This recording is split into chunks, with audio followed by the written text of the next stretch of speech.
I just wanted to start by saying thank you for inviting me to share what New Hampshire has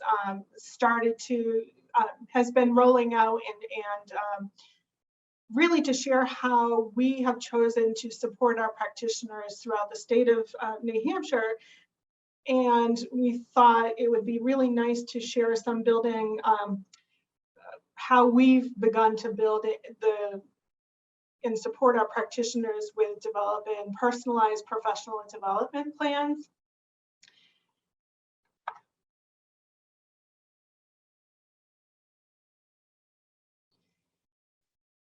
The idea behind this, especially in light of the pandemic, was really, how can we reach our practitioners, support our practitioners, and give them the tools and resources that they really need to be successful in having the capacity to support their learners, again, especially in the pandemic, and then beyond the pandemic. How can we support our practitioners in building their individualized professional growth so that they can be role models for students, with the ultimate goal of helping students build their digital resilience, self-efficacy, and being able to self-regulate.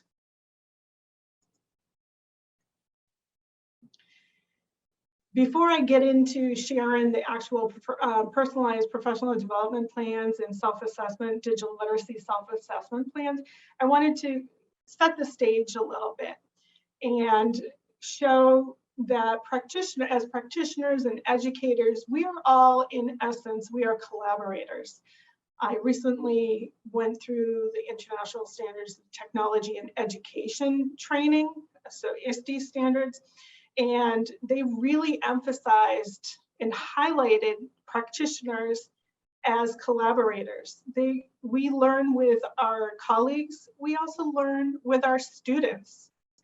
And each time we learn something new, we can in turn share that out with our colleagues, with our students, to help build that digital literacy and digital resilience in the workforce. I also wanted to share this building digital citizenship. This is something else I learned through my experience of going through ISTE. I thought it was so profound, and I wanted to share with everyone here that building digital citizenship, oftentimes in learning environments, you hear about the don'ts, like don't do this, you can't go on that website. And Richard Kulata, the CEO of ISTE, he said, let's try to make it about the do's. Provide safe opportunities for students and colleagues, practitioners to learn and fail and try again. And for me, it was just so powerful. And New Hampshire started using a learning platform called Edmodo. It's a closed, free learning management platform that we used, and it's very similar to Facebook in some ways, because it's a closed professional learning network that you can create within Edmodo to set the tone and allow students to practice positive digital citizenship skills in a closed, safe environment, so that as practitioners, as colleagues, as school principals or adult ed administrators, we can interact with those adult learners or students in positive ways so that they can transfer those skills through social media and other online learning platforms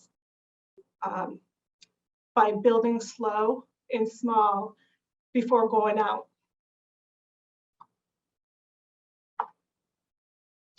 I also wanted to acknowledge the frustration. It's not easy learning something new. We all know that. But it's important that we allow time for everyone, to get through those hurdles and those frustrations, and take breaks and work through. As practitioners, we can support our students with model and productive struggle. working through everything that has happened.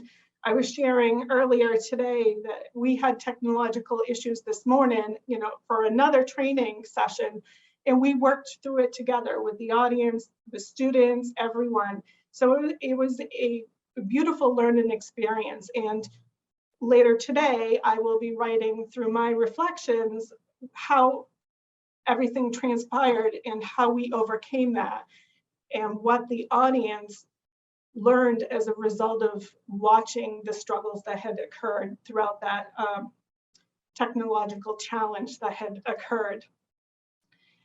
And then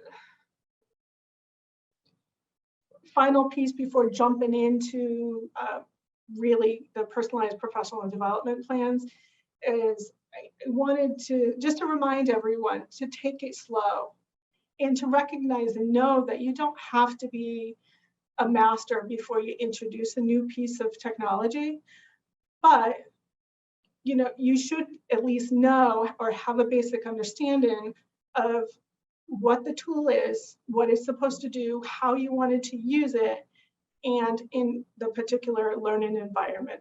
So it goes back to being the collaborator with students, with colleagues, learn together. It's okay that you don't need to know it inside and out. You're co-learning with your students.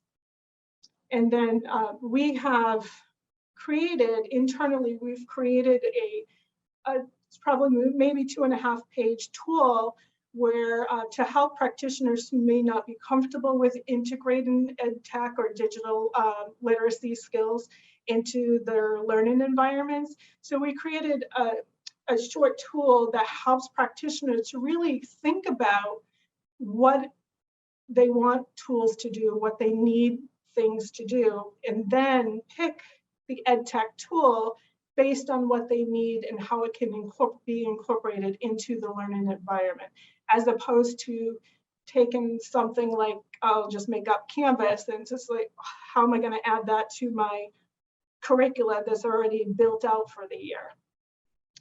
It's almost like a reverse tool or guide to help practitioners get started. Oops. And then this final slide before jumping over is be kind to yourself. We know that not everything is going to go according to a plan. There's going to be stumbles, there's going to be challenges. And someone said to me, think of it as a graceful stumble. This is an opportunity to learn. How can you turn this in and reflect on what had happened in terms of integrating digital literacy skills or ed tech, anything within your professional learning experience?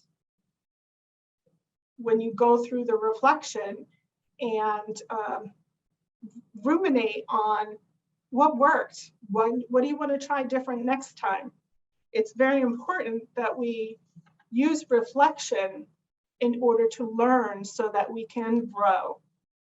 And with all of this background in mind, I really am coming now to the piece that New Hampshire was asked to share out with all of you.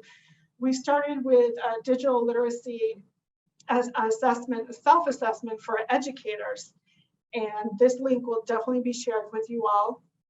And the idea of it was so that practitioners can use the results to really look at, what do you feel comfortable with? What do you feel that you may need a little more knowledge on? And how can you incorporate that into your own personalized professional development plan? So your goals for the upcoming year and professional growth plan. The digital literacy skills assessment for educators, I was not the original creator of this. I very proudly say that we developed this in collaboration with the EdTech Center and Ideal Consortium members.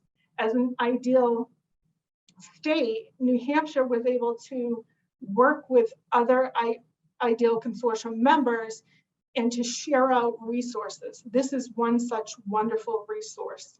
Again, you will get the link, take what you would need from it, adapt it to your own state's needs. And we use this digital literacy skills self-assessment as a tool to work with practitioners one-on-one and provide individualized training. We have a staff of state-recognized subject matter experts that we connect. We call them mentors in our state, and we connect them one-on-one with individuals to help them grow and learn in the areas regarding digital literacy skills that the practitioners want to learn for themselves, so that they can in turn emulate and model that with their students. In this next piece, the individualized professional learning plan, this is one of our newer resources, but we felt that it was really important to create an online micro course that we're in the middle of developing for our practitioners, because as we all know, more and more programs and practitioners are providing learning opportunities in an online or remote fashion. So it was important for us to find a way to provide tools and resources that would support our practitioners with their current needs in conjunction with a digital literacy skills self-assessment. And so with this plan, the professional development learning plan, we actually modeled this from the Link's adult ed teacher competencies. And so the two of them together will be used to create a micro Canvas course so that our practitioners can go through and develop plans with colleagues to develop professional development plans for the following year, so that they can look at things from many perspectives. So their own digital literacy skills, knowledge gaps, and areas of growth. Through the adult ed teacher competencies, what are competencies that they would like to work on versus their local program, and state and federal on very different levels. Look at all of these and then develop SMART plans, SMART goals. Work with colleagues as well as their administrators to make sure that their professional growth plan makes sense for them, works for them, and the goals and evidence that they highlight tie us back to the goals, professional growth, educational growth of their learners. And then the final piece that we want to add to the micro course is self-reflection. It is such an important piece that I think oftentimes gets overlooked. And we just in New Hampshire like to emphasize the need for self-reflection.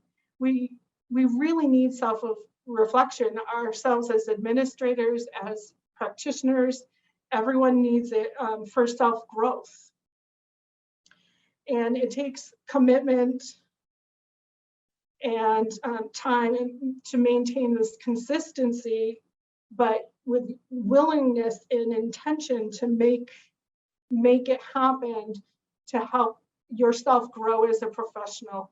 And as you grow and are able to provide more modeling to students, you are helping on multiple levels. At the same time, your students are seeing you model it, model how you get through challenges when things resonate well, how you handled when they didn't resonate well. This, I said it at the beginning, but it helps your students build self-regulation, right? It helps them build digital resilience when technological challenges occur.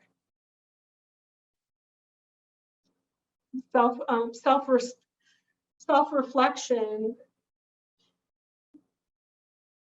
it's like a living document almost. You fill out that plan for the year, but as your needs change, as your learners' needs change, it will evolve. And that's okay. We need to remain fluid and flexible in this environment.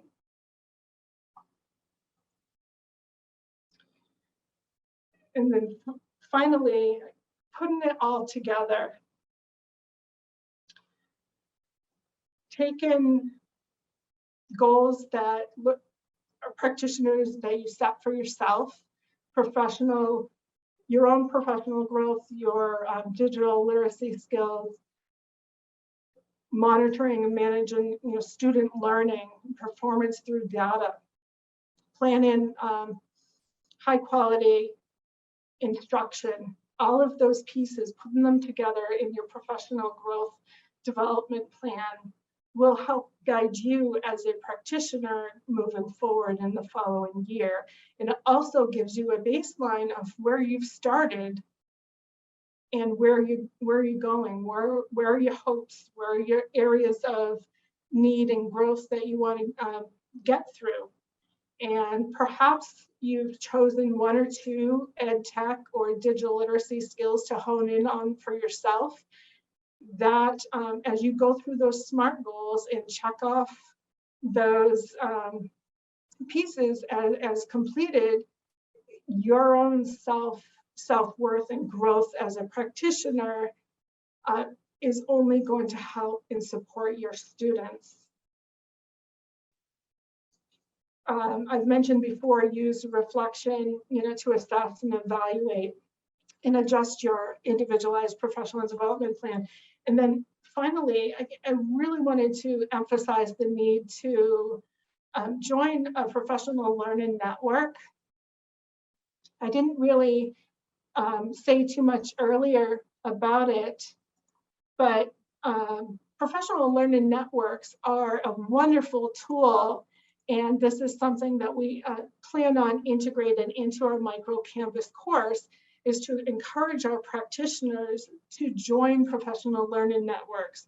So if you're not an ideal member state, I would highly recommend that you connect with your state administrators and leaders and ask if you can join and become an ideal member. It's just the resources, the availability of resources, and the knowledge that comes from your colleagues and practitioners across the nation is phenomenal.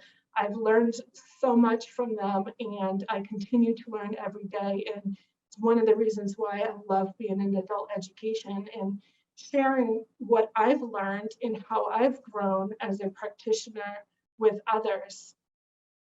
So we have up on the screen here, I have a few resources for you to where you can join. So we have the Ideal Consortium I just mentioned. Links is a wonderful resource. It's a go-to place for me as a practitioner to learn what's available and to bring back to our state and our practitioners. And then, of course, we have the Advance in Equity and Digital Skills, Digital Learning Employment Tech for Adults, EdTech Center, World Education, of course. And then one of more recent courses from the EdTech Center is Transform and Distance Education course. As practitioners, you can earn badges. There's so much time, effort, energy, and resources put into each of these that I've shared. I didn't put any of this in here, but I've learned so much from them. And because of my own personal professional growth, I really wanted to share that out with you all as colleagues and practitioners. Super important to connect with colleagues and to learn and provide the growth model and use your professional development plans to grow as a practitioner.